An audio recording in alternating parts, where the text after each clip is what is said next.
কত মিষ্টি লাখ কত? এই ঢেঁড়স কত দেয়া? না না কম দেন, ঢেঁড়স কিছু কম নেবেন। না না না কম দিতে হবে কিছু ঢেঁড়স।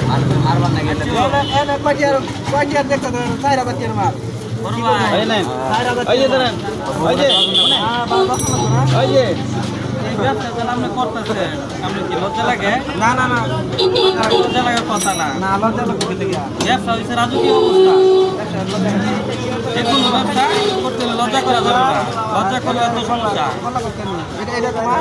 বললা হাফ কেজি, হাফ কেজি শোনে কি করলাম? 40 টাকা কেজি, দামটা বেশি হয়েছে না বড় ভাই? কত হচ্ছে? কমায় সময় দিবে কত হচ্ছে? কমায় নিবে কেমনে?